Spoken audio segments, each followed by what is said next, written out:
وعن ابی ہریرہ رضی اللہ تعالی عنہ قال اتى اعرابی نبی صلی اللہ علیہ وسلم فقال دلنی علی عمل اذا عملته دخلت الجنہ۔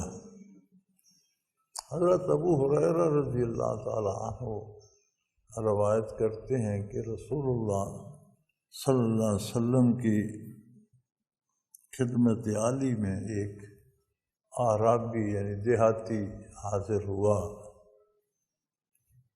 اور اس نے عرض کی یا رسول اللہ ایسا عمل تعلیم فرما دیجئے، ایسا کام بتا دیجئے جو میں کروں اور جنت میں داخل ہو جاؤں۔ مجھے کوئی ایسا کام ارشاد فرما دیجئے جو کام میں کروں اور میرا داخلہ جنت میں یقینی ہو جائے۔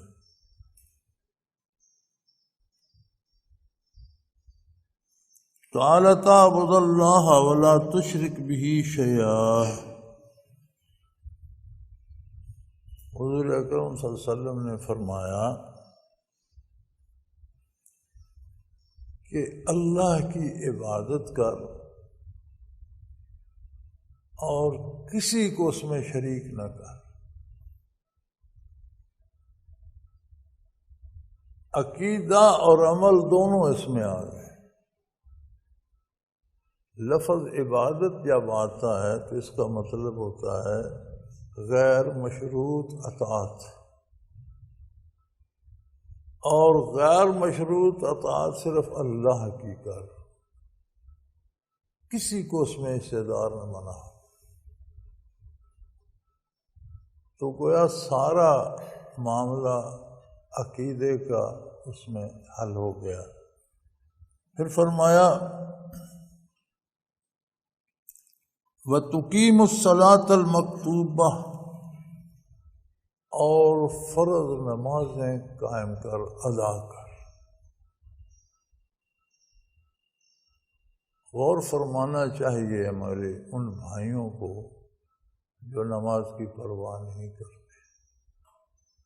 بنیاد ہے اسلام کی۔ نبی کریم صلی اللہ علیہ وسلم کا ایک اور جگہ ارشاد ہے کہ من ترک الصلاۃ متعمدا فقد کفر او کما قال رسول اللہ صلی اللہ علیہ وسلم۔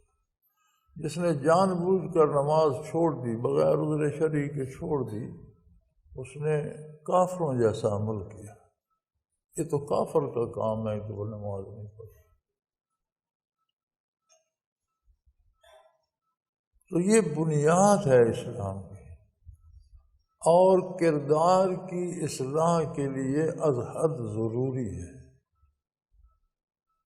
نماز میں تمام حرکات و سکنات کا محور و مرکز آخرت ہوتی ہے۔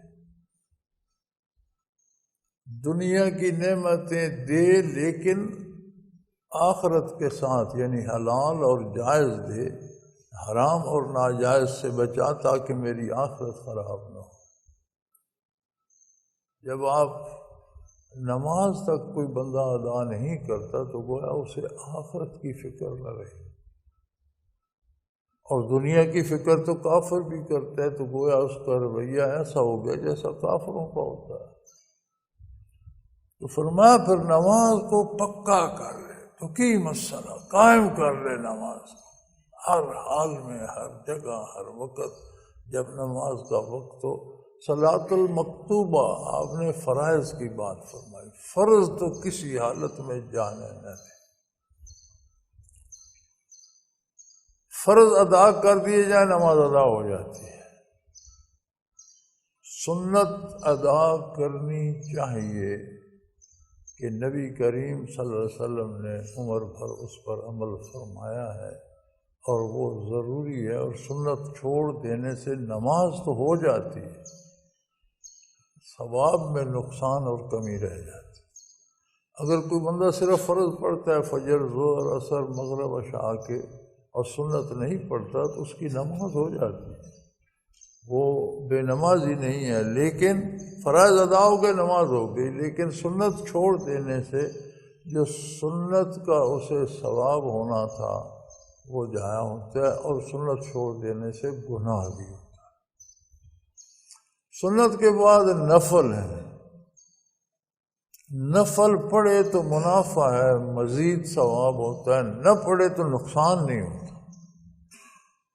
نماز ادا ہو جاتی ہے، ثواب میں کمی نہیں آتی، لیکن سنت چھوٹ جانے سے ثواب میں کمی آ جاتی۔ لیکن اگر نفل بھی چھوڑ دے، سنت بھی چھوڑ دے، تو کسی حال میں فرض نہ چھوڑے۔ یہ حضور نے تلقین فرمائی ہے کہ تقوم صلاۃ المکتوبہ، فرائض کو کسی حال میں جانے نہ دے، یہ کم از کم ہے۔ تؤدی الزکوٰۃ المفروضہ، اور زکوٰۃ جو اس پر فرض ہو جائے وہ پوری دیانتداری سے ادا کرے، یعنی مالی معاملات میں بھی احکام الہی کو مد نظر رکھے۔ ہمارے ہاں تو اب یہ ہو گیا نا جی، رشوت لے لو، چوری کر لو، ڈاکہ کر لو، جو پیسہ ہے اس پہ زکوٰۃ بھی دے دو یا خیرات کر لو۔ یہ نہیں، جب یہ زکوٰۃ کیا ہے، ایک فلسفہ ہے کہ میرے پاس جو مال میری ضرورت سے زائد 1 سال پڑا رہا ہے، یہ سارا جو میں نے کھایا ہے، جو بچا، یہ سارا میرا نہیں، یہ مال اللہ کا ہے، اس نے مجھے دیا ہے، مجھے استعمال کی اجازت دی ہے، اسراف کی نہیں دی۔ میرا نہیں ہے، میرا تو ہوتا تو میں اسے آگ لگا دیتا، اللہ کا ہے۔ اس نے کہا ضرورت کا کھاؤ، ضائع نہیں کر سکتے۔ اب جو بچ گیا، سال اس کی ضرورت پیش نہیں، اس پہ 100 میں سے 2.5 روپے، 40 روپے میں سے 1 روپیہ اللہ کی راہ پہ دینا فرض ہو گیا، تاکہ تمہیں یہ یاد رہے کہ یہ میرا نہیں، اس کا ہے۔ اس نے 40 میں سے 39 تو پھر مجھے رکھ دے دیے کہ تم رکھو، استعمال کرو، کھاؤ پیو، لیکن 1 میرے نام پہ مستحقین کو دے دو، تاکہ تمہیں 100 میں سے 2.5 روپے دے دو، تاکہ میں یہ احساس رہے کہ یہ مال میرا نہیں۔ جب مال اللہ کا ہے تو اس میں چوری کا یا رشوت کا یا دھوکے کا یا حرام کا ملانے کی کوئی ضرورت ہے؟ جب اپنا ہے ہی نہیں، اپنا مال ہے ہی نہیں، تو پھر اس میں چوری زوری سے اضافہ کرنے کی کیا ضرورت ہے؟ تو گویا سارے مالی معاملات بھی اس میں آ گئے، عقائد و نظریات بھی آ گئے، اور روحانی بھی اور جسمانی بھی اطاعت و عبادات اور کیفیات بھی آ گئی۔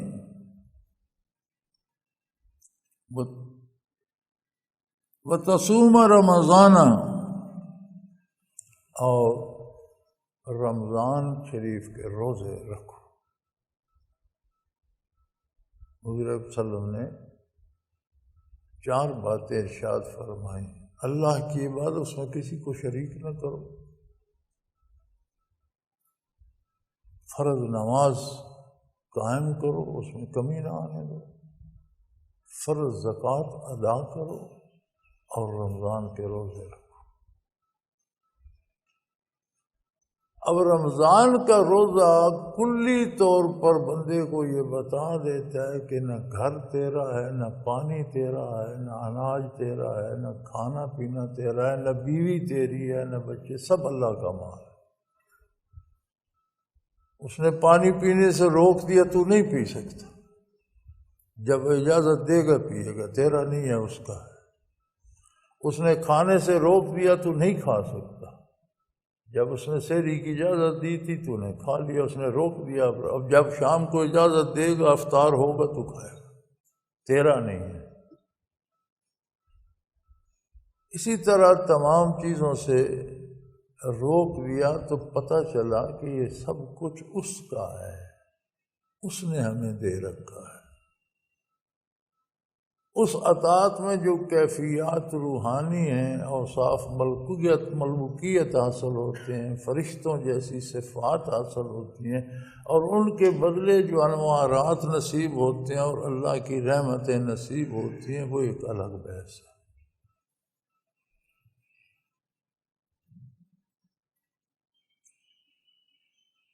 تو فرمایا یہ چیزیں قائم کر لے۔ تو اس شخص نے عرض کی، قال والذی نفسی بیدہ، لا ازید علی ھذہ شیئا ولا انقص منھا، اس نے کہا اس کی قسم جس کے قبضہ قدرت میں میری جان ہے، میں اس پر کچھ اضافہ بھی نہیں کروں گا اور اس میں کمی بھی نہیں آنے گا۔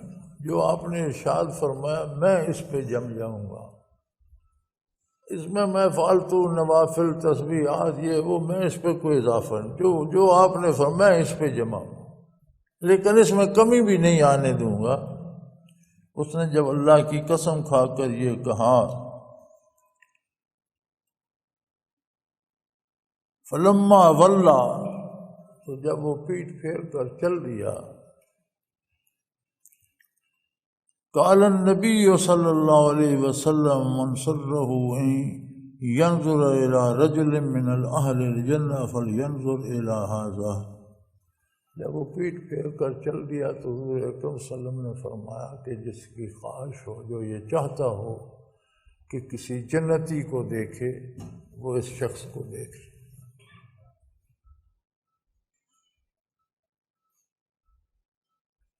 یعنی عقیدے، عمل، کردار، تعلق باللہ، اطاعت پیغمبر میں ساری حرکات و سکنات دین بن جاتی ہیں۔ اس لیے ارشاد ہے نا کہ مومن کی دنیا بھی دین ہے، کہ دنیا کا کام بھی وہ اللہ کے رسول کے حکم کے مطابق کرتے ہیں تو وہ بھی دین ہے۔ دین کیا ہے؟ اللہ کے رسول کے حکم کا نام ہے۔ تو مومن دنیا کا کام بھی اللہ کے رسول کی اطاعت میں کرتا ہے، تو مومن کی دنیا، یہ جو ہمارے ہاں رواج ہے نا جی میں دنیا دار ہوں، مومن دنیا دار نہیں ہوتا، مومن دیندار ہوتا ہے۔ وہ خواہ دکاندار ہے، کاروباری ہے، کاشتکار ہے، مزدور ہے، ملازم ہے، سپاہی ہے یا افسر ہے، کلرک ہے یا دفتر کا انچارج ہے، بڑا افسر ہے یا چھوٹا ہے، وزیر ہے یا سفیر ہے، جب وہ مسلمان ہے الحمدللہ تو اپنے سارے دنیا کے کام اللہ کی اطاعت کے مطابق کرے گا تو وہ سارے کام عبادت بن جائیں۔ تو مومن دنیا دار نہیں ہوتا، دنیا داری کا تصور اسلام میں نہیں ہے۔ دنیا بھی مومن کی دین ہوتی ہے، اور کافر دیندار نہیں ہوتا، اس کا دین بھی دنیا ہے۔ یوں تو دین کے نام پر ہر قوم نے کچھ رسومات بنا رکھی ہیں، لیکن اگر سارے عالم کفر کا مطالعہ کیا جائے ان کے دین اور نظریات کا، تو ان کی ہر عبادت حصول دنیا کے لیے ہے۔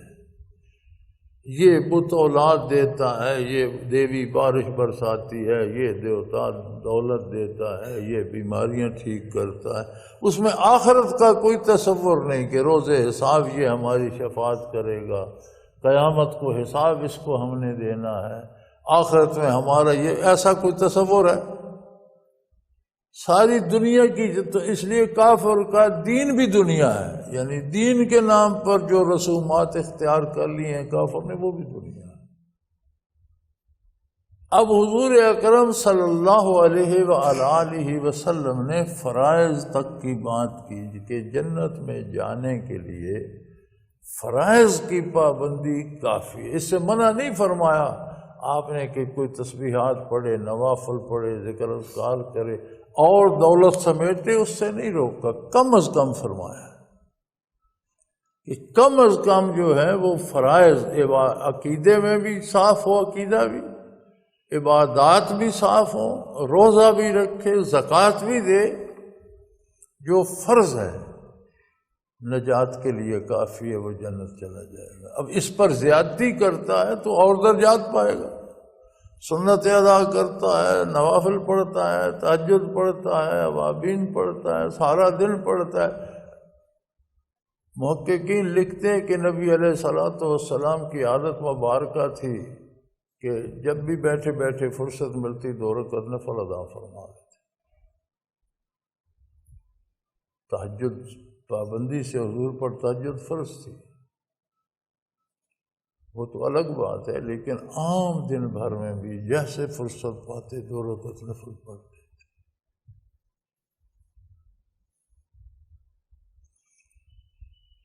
تو اہل اللہ کی صوفیاء کی بھی عادت رہی ہے کثرت سے نوافل ادا کرتے ہیں، تو اس زیادتی سے حضور اکرم صلی اللہ علیہ وسلم نے منع نہیں فرمایا، کم از کم بتا۔ اب جو فرائض کا بھی تارک ہے اس کے پاس تو پھر کچھ بھی نہ بچے، کیونکہ کم از کم فرائض کی پابندی عقیدے کے ساتھ ضروری ہے، خلوص دل کے ساتھ۔ تو خدا نخواستہ کسی سے فرائض بھی چھوٹ گئے تو باقی بچا کیا؟ اللہ توفیق دے سب کو۔ اور حضور نے بشارت دی کہ اگر کوئی اہل جنت میں سے کسی شخص کو دیکھنا چاہتے تو اس شخص کو دیکھ لو، حالانکہ اس نے وعدہ یہ کیا تھا کہ کم از کم جو یہ فرائض ہیں ان میں کوتاہی نہیں کروں۔